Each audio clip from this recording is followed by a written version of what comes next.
From UFOs to psychic powers and government conspiracies, history is riddled with unexplained events. You can turn back now or learn the stuff they don't want you to know. A production of iHeartRadio.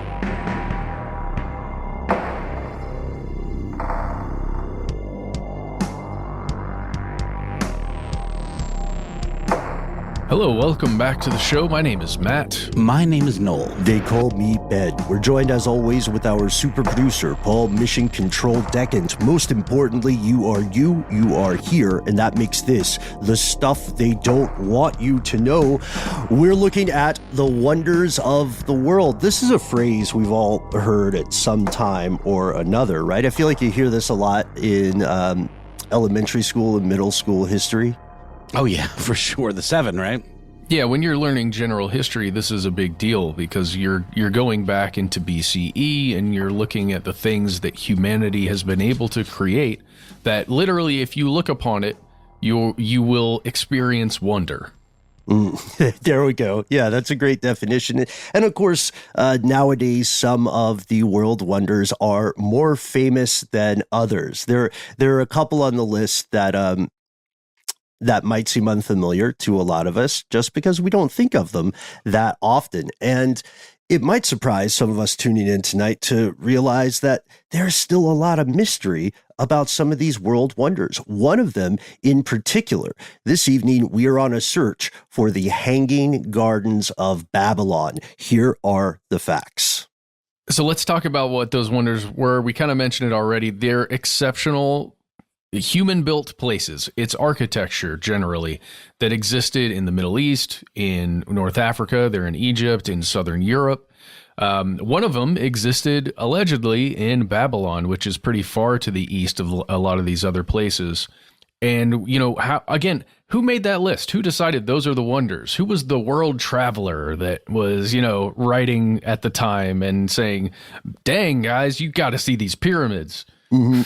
It was a guy named Philo of Byzantium, but there's more than one Philo of Byzantium, so it becomes really confusing. It's like someone says, "Oh yeah, I'm visiting Philadelphia," and you say, "Oh, Philly. Do you know John? Mm-hmm. John Take me from to Philly? Steve of Philly." Yes, of course. So there are a lot of Philos in play, and historians believe that the compilation of these wonders goes back to Alexander the Great, a notably humble guy who conquered a vast swath of the Western world right around the 4th century BCE. And this, to your point, Matt, this gave people of that society, of the Hellenistic travelers, this unprecedented access to all these other civilizations, ancient Egypt, Persia, Babylon. And just like travelers today, posting on Instagram or sending letters, they wanted to share their experiences with their friends back home. This was an immensely entertaining thing and educational, even though it was often riddled with errors. They were not originally called wonders. They were called things to be seen. The list was like, look at this stuff. Points of interest. Yeah. Just roadside attractions. Exactly. And people got competitive, right? Oh, they sure did. As would make sense, honestly, for things like this. Like it's like when you were traveling and you see a sign for, south of the border, and now it's like competing with Buc-ee's. It's there are a lot of eyeballs to be vied for, and on a global sense, that just kind of blows the whole equation up. So a lot of these writers were kind of making their own little listicles and noting their favorites and attempting to get theirs to kind of rise in the overall ranks. Yeah, it's like travel blogs, competing travel blogs in the 1st century BCE. But again, remember, most of these ancient structures were built 400, 500, 600 years before these writers were making their lists. And we've got one here, right, Ben? This is from Antipater of Sidon, or Sidon. Yeah, who is an epigrammist. What a weird job. Yeah, but he made a list of wonders, and we've got a quote. I have gazed on the walls of impregnable Babylon, along which chariots may race. That's one. And on the Zeus by the banks of the Alpheus. That's two. I've seen the Hanging Gardens and the Colossus of the Helios. That's 3 and 4. The great man-made mountains of the lofty pyramids. 5. The gigantic tomb of Mausolus. Mausoleum, right? So 6. And then he says, but when I saw the sacred house of Artemis, the towers to the clouds, the others were placed in the shade, for the sun himself is never looked upon its equal outside Olympus. So, like, to your point, Noel, he's saying, yeah, there are definitely 7. Here are 6. But here's the real banger. Here's the real banger. It's true. So, I mean, there is definitely a lot of wiggle room in these, at least in terms of, like, depending on who the source was. And then it's all about who do we ascribe as the ultimate authority on wonders of the world. And are they even telling the truth? Are they describing things that they actually saw? Are they big-upping things that maybe weren't quite as impressive as they're describing them to be? Entirely possible. But let's point out something really important in that quotation there. The first sentence, I have gazed on the walls of impregnable Babylon, which chariots may race. Now, that's one little phrase there.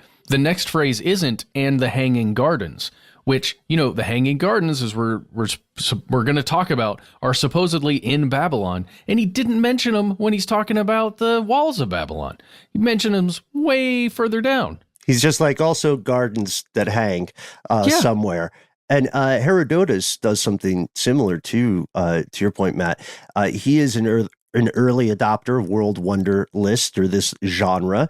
And he comes about just a century after Nebuchadnezzar. And when he writes his World Wonder List, he doesn't mention the gardens, so far as we can tell, because like we're going to see a lot of people who write at this time, their writing disappears, and we only know about it because later writers name check it or reference it. So we don't actually have Herodotus's list, his listicle. We just have references to it later. And we need to mention there, Nebuchadnezzar that you just mentioned is allegedly the person, the king, Nebuchadnezzar II, the king that built this thing that is known as the Hanging Gardens in Babylon, allegedly.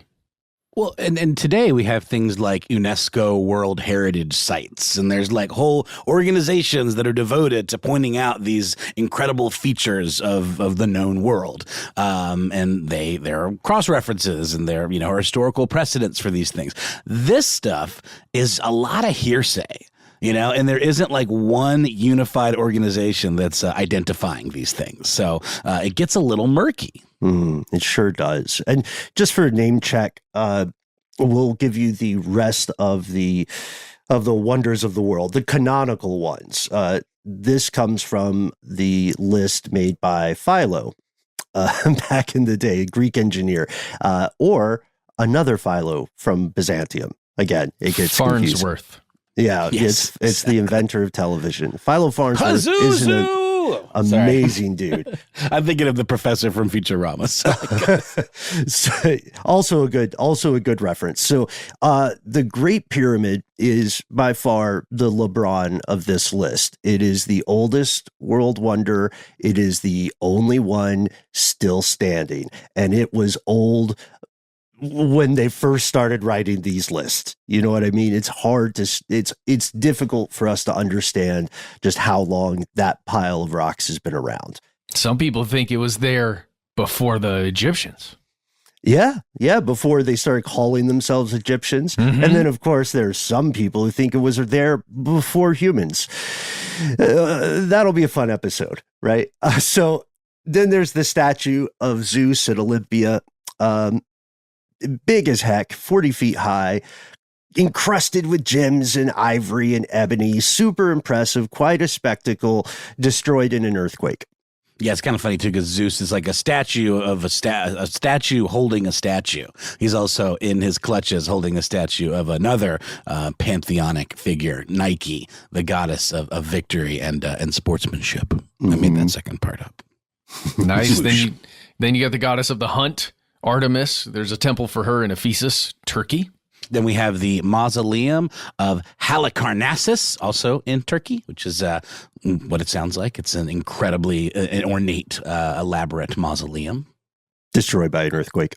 Yeah, The Colossus of Rhodes, that's one a lot of people have heard about because it's depicted in so much fiction, or it's inspired so many visual elements in film. Wasn't there a thing in Game of Thrones that was very much inspired by this? I believe it was called, it was in, oh gosh, what was it called? The Titan or something like that, or Bravos, the Titan of Bravos. That's it. That's right. Boom, yeah, massive. yeah. And also in Lost, there's a big part where they all of a sudden see the remains of this kind of Colossus type Greek statue that I believe is a nod to this big boy as well. Next, we have the Lighthouse of Alexandria. Big old lighthouse, 107 meters, 350 feet tall. Not really much different than the types of lighthouses that we see today. Very technologically ahead of its time, which is, I think, part of the marvel of it all. And what it happened was to destroyed by an earthquake. Yeah, earthquake. And then the Colossus also went down to earthquakes. I think that one of our exceptions here is the temple you mentioned, Matt, the Temple of Artemis. A human destroyed that one, mainly to get famous, because people. So the last one is the Hanging Gardens, which are conventionally called the Hanging Gardens of Babylon in modern day Iraq. And that last one is the most baffling because even now in 2023, no one can agree on where these gardens were, what they looked like, or whether they existed at all. So did someone make up a wonder of the world? I don't know. We've got to figure this one out. You want to pause for a word from our sponsor? I think that's smart.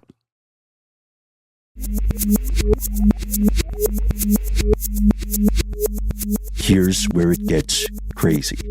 All right, so we got the one still standing, the pyramid. We've got 5 other wonders that are gone or smashed to ruins. But if those are gone, how can we know that they also existed? Mostly writing. Cuneiform, often very, very old writing that is from the time that these structures stood. That's why it's a bit strange that we've mostly got classical writers like Greek writers and Roman writers who are talking about the Hanging Gardens. And my goodness, there is all kinds of strange descriptions. Guys, I've got a list here this is from Grant Frame, Grant Frame PhD, who was in 2015 the associate curator of the Babylonian section of the University of Pennsylvania Museum of Archaeology and Anthropology. He, I guess, was giving a talk at some point on the Hanging Gardens, and he made this amazing list that I just took a screenshot of that shows all the different descriptions of where the Hanging Gardens existed, what they looked like, why they were built, how they were built. And it's crazy that these, again, Greek and Roman writers didn't agree. Nobody agreed on what the heck the thing was.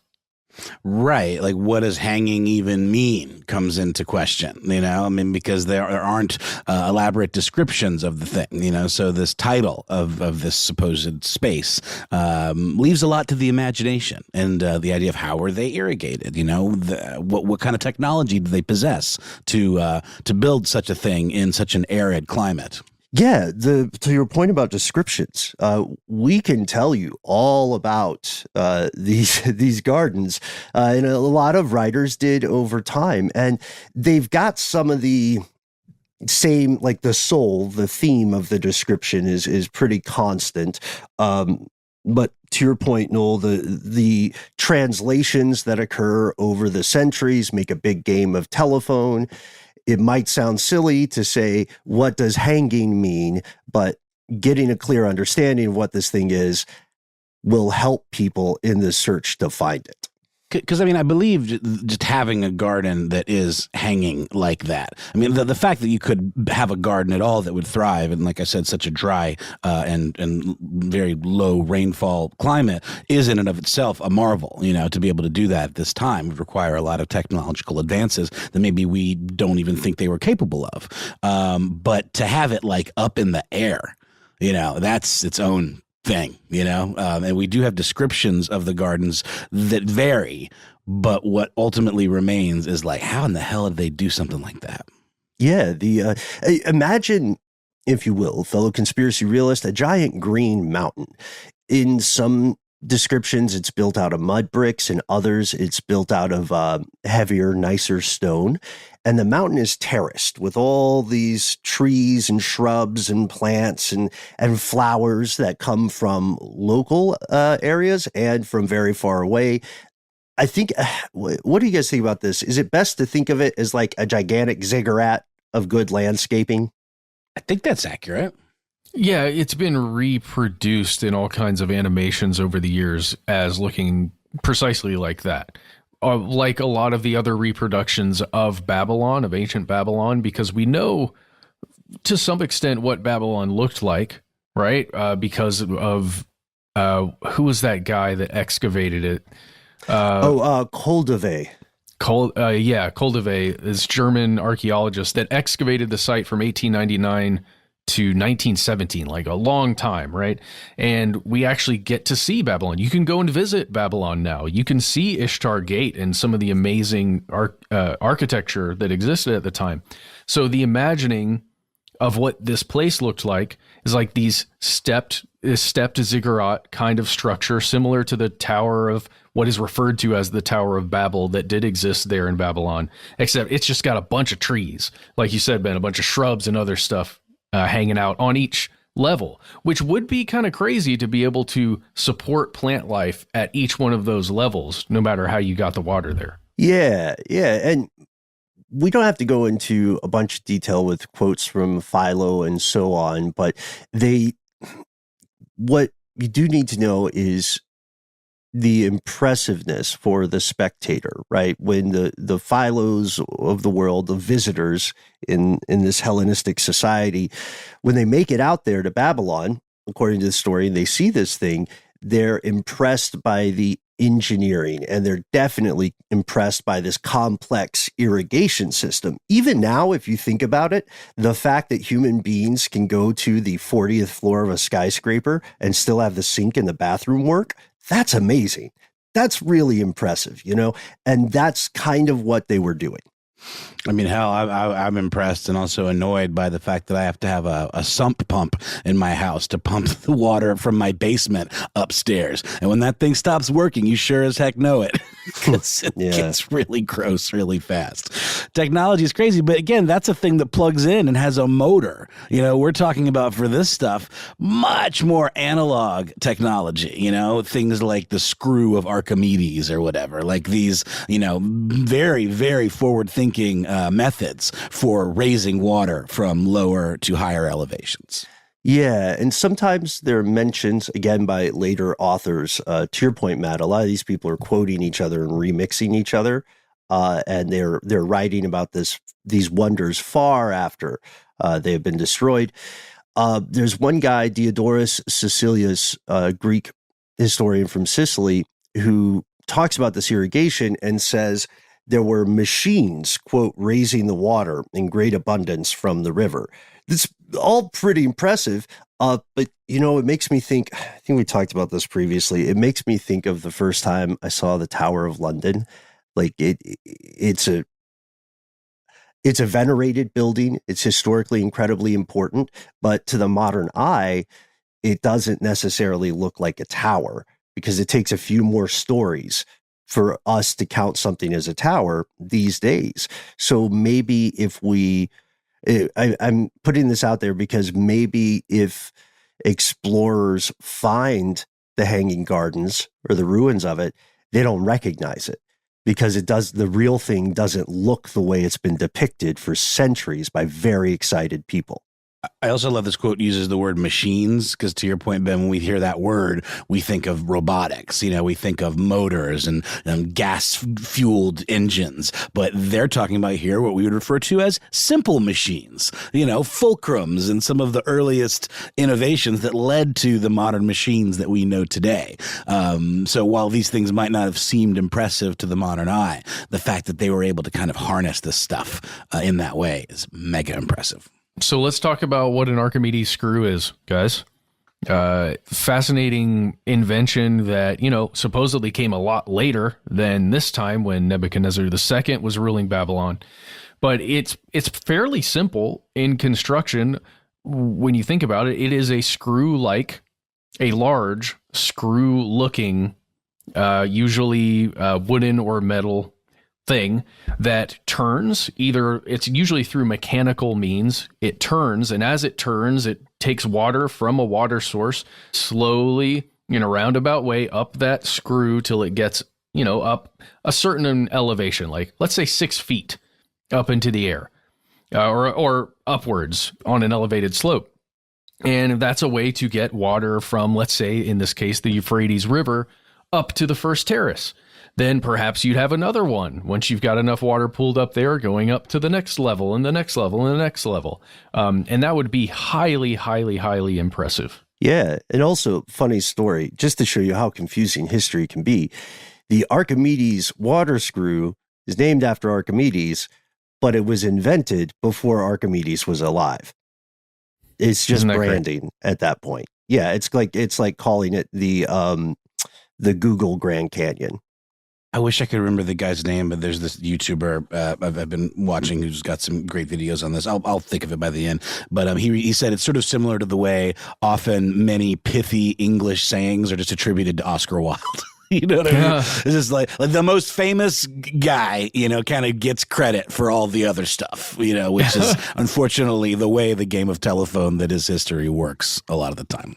Well, let's just give concrete dates for this, because you're absolutely right here, Ben. Archimedes born in 287 BCE, but Nebuchadnezzar II, who supposedly built this thing, was around from 604 BCE to 562 BCE. So, just a couple of hundred years before Archimedes was around. And what's that? What's a couple hundred years, in the big grand scheme of things? Yeah. There's another strange thing about the literature. No surviving actual from Babylonian text ever mention them. Ever mention the gardens. So what happened? Could this be some sort of historical whoopsie? Could this be a no-no? And could one kind of fake thing have accidentally snuck into a list of very real world wonders? For scholars, the best way to prove the existence of this thing starts with the literature, and the literature, as we've established, is super confusing because so many writers borrowed from each other, remixed things to suit their own taste and time, and they spread their word to anyone who would read or listen. And honestly, that's part of why the gardens got so famous in the first place, because somebody made a pitch for the Babylon Gardens as a story of romance. We think he did. His writing is gone also. Yeah, we've got one from, who is this? Oh, I'm going to butcher this. Diodorus Siculus? Siculus, I think that's how you'd say it. It's a Greek historian from the 1st century. I want to just give you this. We're talking about romance. Here's a quote. And this is also from that same doctor from the Penn Museum.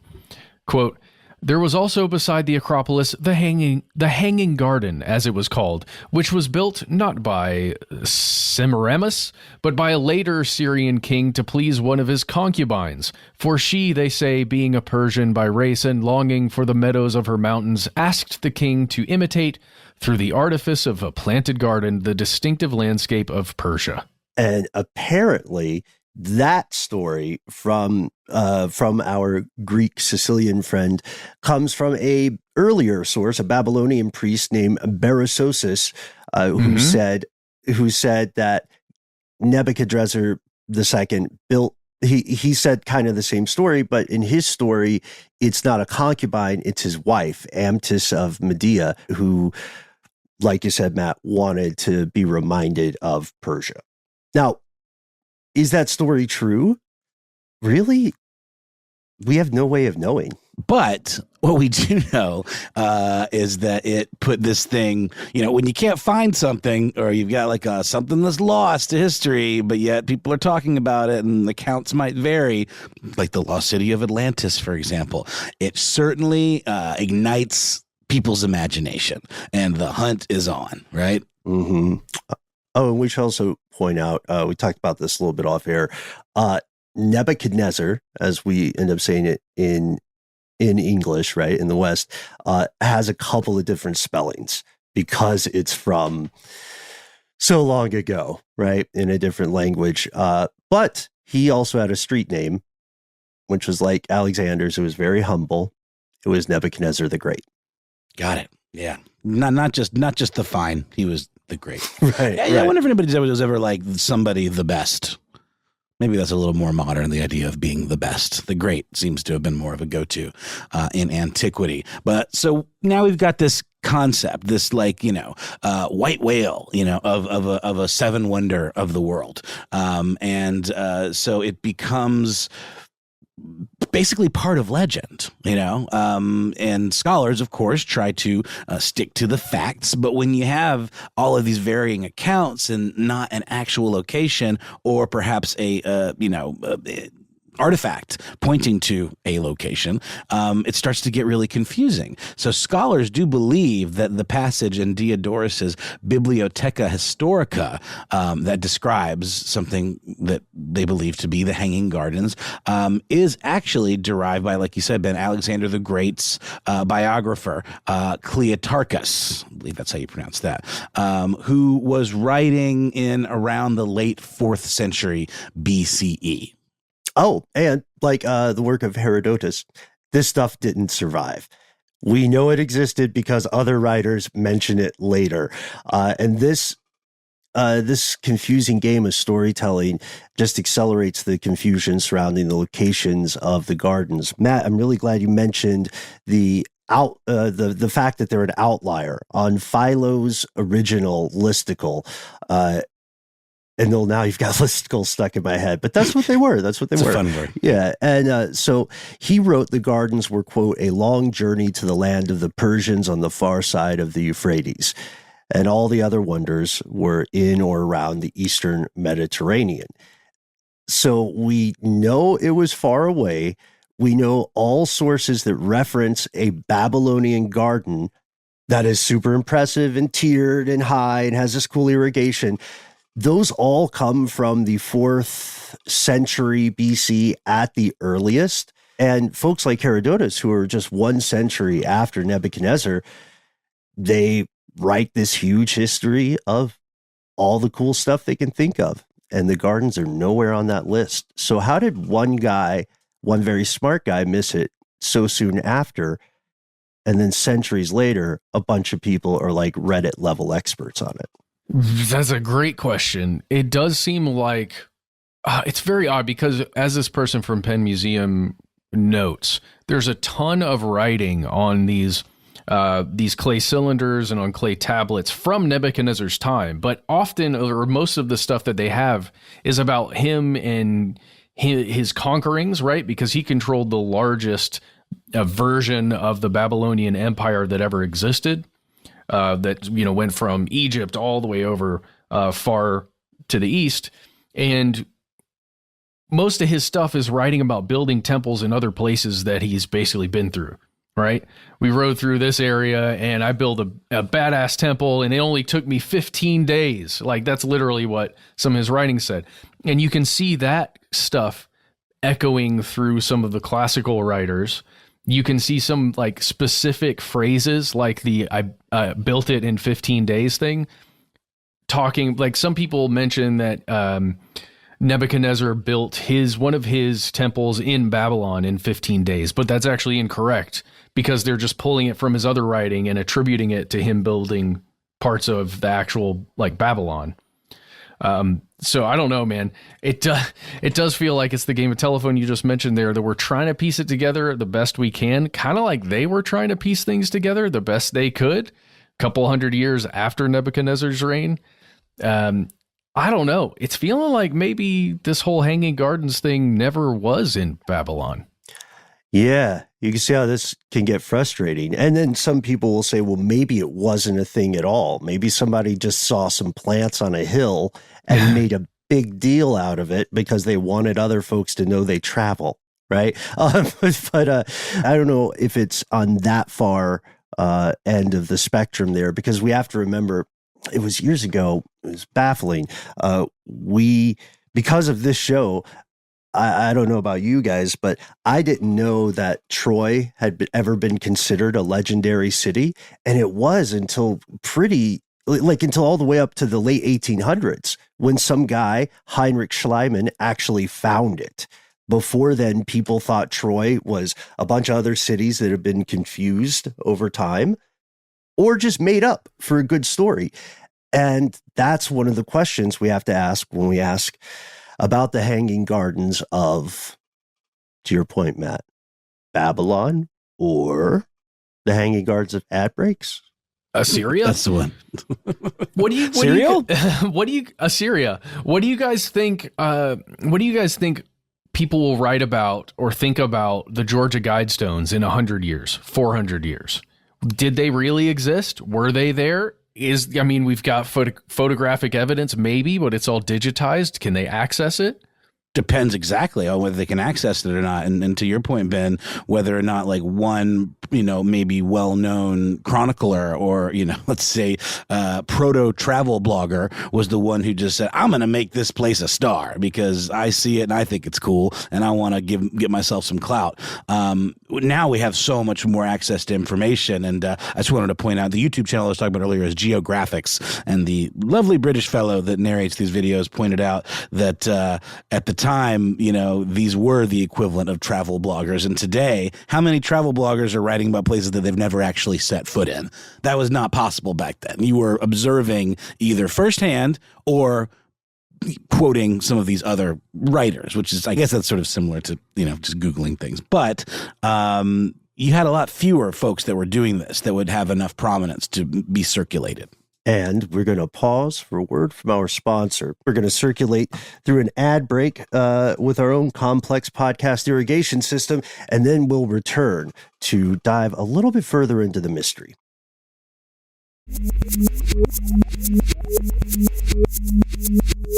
We're back. There have been some amazing, incredibly impressive attempts to discover the Hanging Gardens, but even when those attempts failed, which they all have so far, there were still other astonishing discoveries made. We've got to chat about Robert Coldevay. Like you said, Matt, between 1899, 1917, this guy led the first modern excavation of ruins in Babylon. And they found at one point a strange arched structure beneath the northeast corner of the southern palace.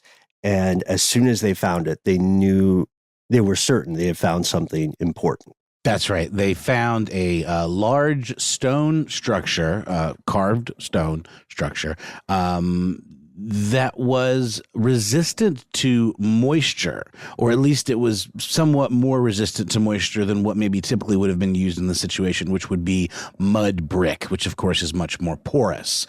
Which is what most of the place was made out of. That's exactly right.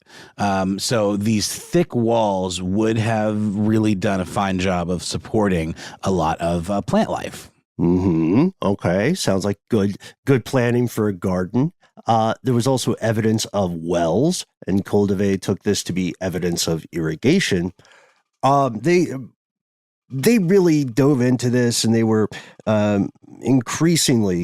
factions of the excavation were increasingly certain they had discovered the Hanging Gardens, but later research would indicate this was probably an ancient version of a warehouse. Like they even found some writing depicting, X number of goods is stored here, etc. Doesn't mean it wasn't the Hanging Gardens. Somebody could have been in the gardens and, dropped their tablet, their shopping list, maybe. I don't know. But that's the thing. There are multiple other near misses in the search. And each time these excavations and the people leading them with the best of intentions, they find amazing ruins of other structures, just not these legendary Hanging Gardens. And that led scholars to ask the question that you were asking, Matt, and I think that we're all asking.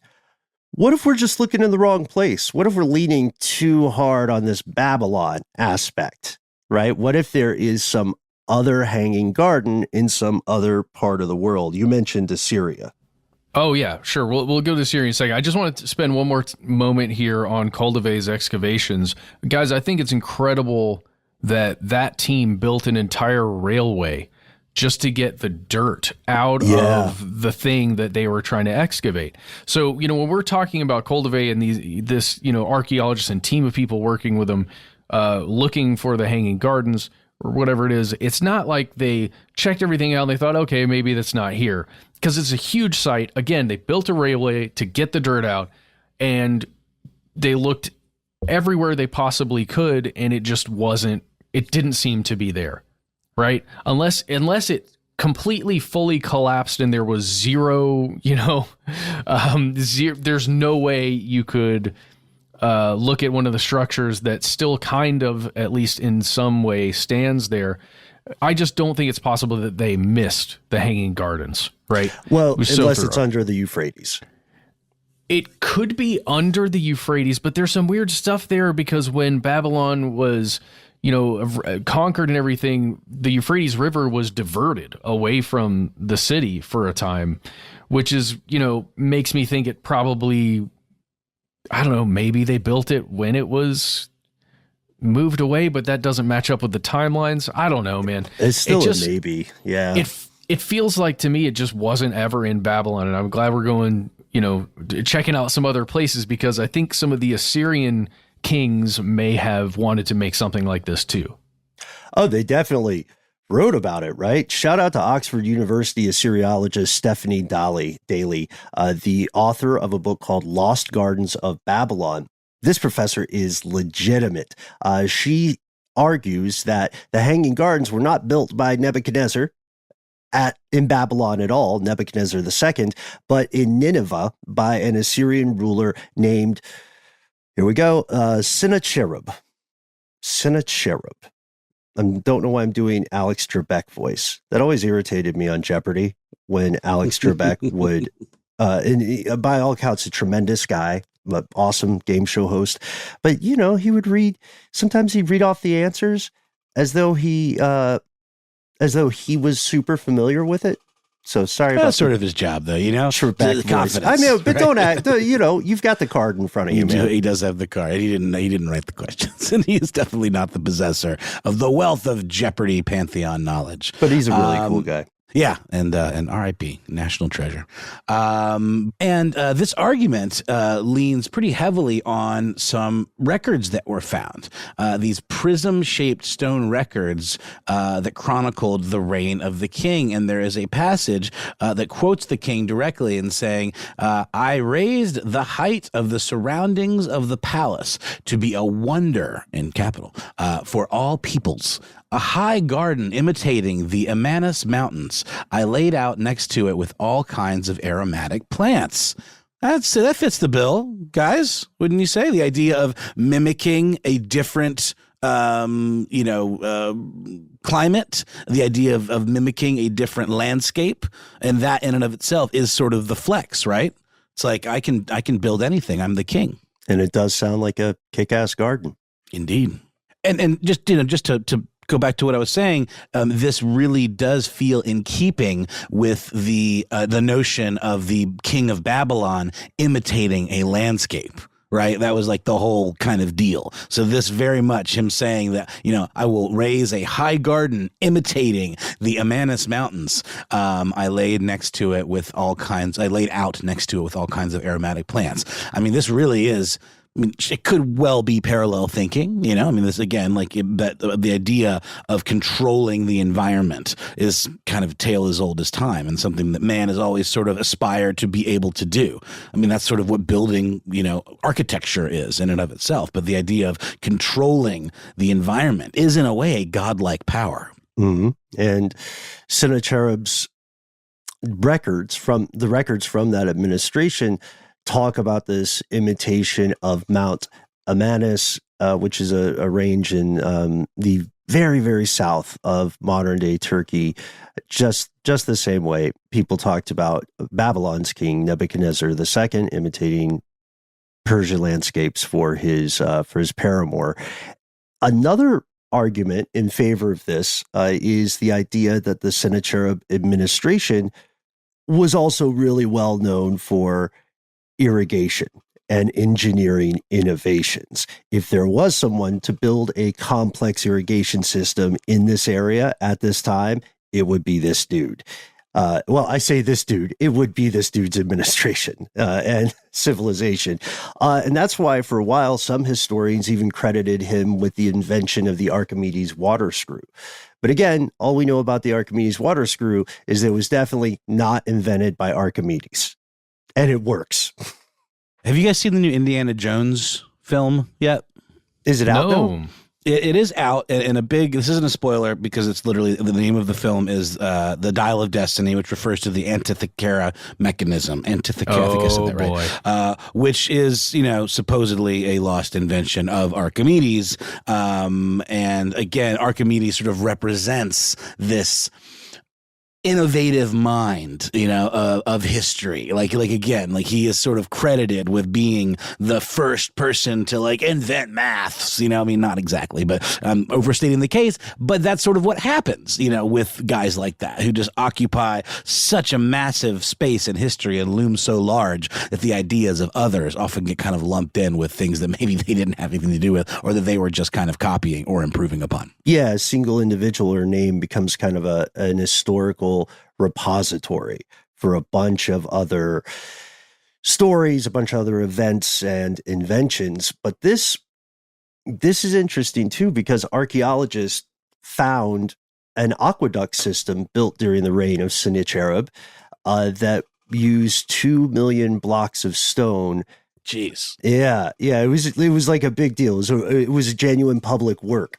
So right now, as a result, this Assyrian argument is one of the most intriguing and plausible theories surrounding the mystery of the Hanging Gardens. Maybe people were just looking in the wrong place for a long time and found many other amazing things on the way. Ben, don't we typically credit the ancient Romans, Greeks with inventing aqueducts and irrigation and stuff? I mean, just in general, is this in dispute? Are we questioning even whether or not this technology actually existed, or do we know about these 2 million blocks? If so, I would think that it would be unequivocally credited to the Assyrians, idea of inventing public works and aqueducts. Oh, yeah. It's a good question. I think right now the first aqueduct is considered to be the Aqua Appia, which was made by ancient Romans. It's a good question. Who gets the credit for that one? If enough time passes, and we're the last podcast around that survives and mentions the word aqueducts, maybe we'll be in the history books. Well, it's also the nature of conquering forces, isn't it? If you conquer and topple a civilization, you can then rewrite the history books in your favor and take credit for a lot of their innovations. History is written by the victors. It is good that at least some of these little historical remnants remain to at least call into question some of that stuff. But the idea, it's so much easier just to swallow the big story painted by the winners than it is to maybe think a little further back or a little deeper. And Matt, there's a great quote you found, which I believe it hits on one of the most frustrating parts of this mystery, and it comes from the expert you cited earlier. Maybe we end with this one. Oh yeah, Grant Frame. He gave a talk you can find on YouTube right now titled "Great Wonders: Searching for the Hanging Gardens of Babylon." He just says, "All right, when we're talking about the Hanging Gardens of Babylon, I could tell you all about all this other stuff in Babylon. I could tell you about all these other things.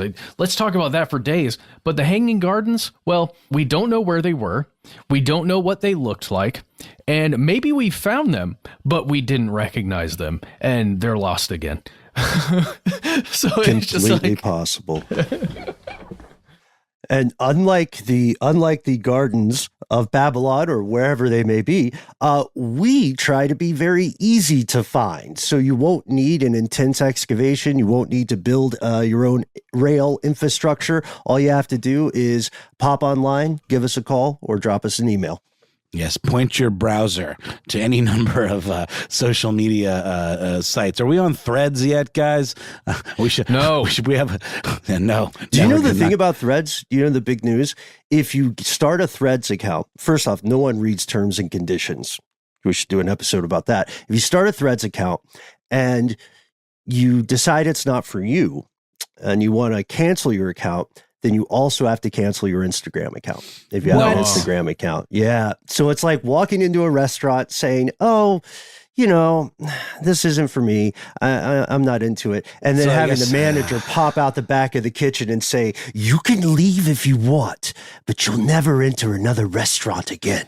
Yeah, well, I guess the key there is like how many of us have, social media accounts that we just don't even look at. I did the thing. I'm such a dummy. Gosh, I wish I would have waited until we had this. No, I am. I did the thing and I looked at it and I was like, okay, but that is definitely not in the bold print because there is no bold print because they make it so easy for you just to click through. Oh, you get all your followers. You're only going to be looking at stuff from them. And I believe Zuckerberg netted about 10 million new users overnight. Wow. Yeah. And obviously they pushed the launch of this thing over the holiday kind of quietly, while Twitter is at its absolute lowest. So, kind of funny how Zuckerberg poured all this money into this metaverse thing, totally fell on his face, and now he's back in the news by just doing what he's always done and copied other folks. Well, can I pay for some kind of blue thread so everybody knows I'm legit? Or no, you don't pay. You can't. That's the thing. You can't pay for it on Instagram. That's exclusively a Twitter thing, and part of the reason that it's become such an embarrassing debacle. But that's an episode for another day, possibly an update in our next strange news.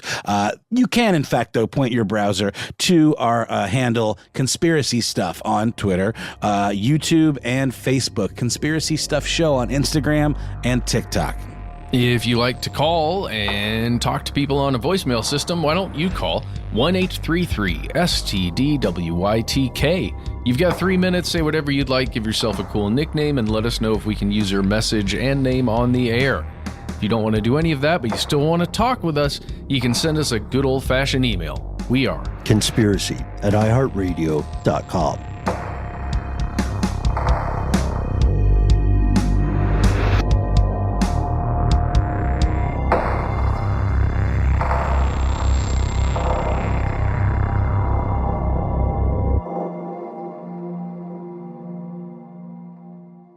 Stuff They Don't Want You to Know is a production of iHeartRadio. For more podcasts from iHeartRadio, visit the iHeartRadio app, Apple Podcasts, or wherever you listen to your favorite shows.